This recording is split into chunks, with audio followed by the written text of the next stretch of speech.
नमस्कार, special report में आप सभी का स्वागत है। आपके साथ मैं हूं मेघा कौशिक। पूनम पांडे मंदोदरी के किरदार में जायज हैं या नहीं, इस सवाल पर लोग बहस कर रहे हैं, समर्थन में भी और विरोध में भी। आइए पहले समझते हैं कि विरोध और समर्थन के पीछे तर्क क्या है और मंदोदरी के किरदार का मर्म क्या है। इस सतवंती नारी के मन को नहीं जीत सकते। स्त्री का हृदय तो दया, ममता और स्नेह का अगाध सागर है।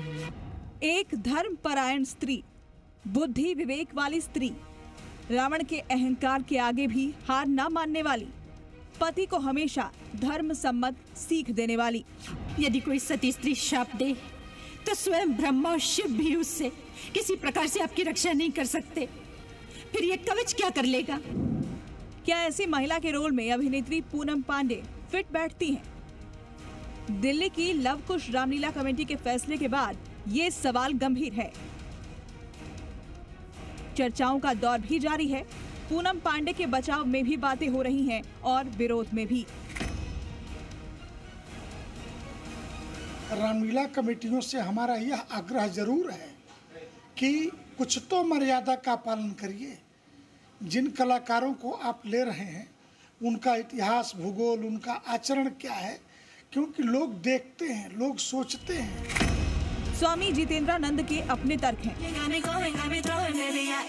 शायद कुल मिलाकर द्वंद्व लोगों की भावनाओं और प्रैक्टिकल होने के बीच है। दिल्ली के बीजेपी विधायक रविंद्र सिंह नेगी कहीं न कहीं प्रैक्टिकल होने की सीख दे रहे हैं। जो अभिनेत्री अभिनेता होता है, वो अगर अभिनेत्री अभिनेता बनता है तो वो कोई भी किरदार कर लेता है, क्योंकि किरदार, उनका काम ही है किरदार करना। वो कोई हकीकत में तो नहीं कर रहे, वो किरदार निभा रहे हैं। अगर वो किरदार निभा रही है तो निभाने, मुझे लगता है इसमें कोई दिक्कत नहीं। लेकिन फिर से वही कश्मकश है कि रामलीला जैसे धार्मिक आयोजन में भावनाओं और आस्था को एकदम से दरकिनार भी तो नहीं कर सकते। रामायण केवल एक नाट्य मंचन नहीं है, रामायण एक पूरी संस्कार व्यवस्था है। तो रामायण में अभिनय के लिए जिन पात्रों को बुलाना चाहिए, तो उनका जो एक दैनिक जीवन है वो भी संस्कार देने वाला ना हो, तो कम से कम एक सामान्य व्यक्ति जैसा हो। अब यही बात आती है कि हम किरदारों में बस किरदार ही देखें या असली चरित्र को भी तलाशें। और अगर ऐसा करेंगे तो कितने किरदारों में हमें अपनी आस्था और श्रद्धा की पूरी मानसिक खुराक मिल पाएगी।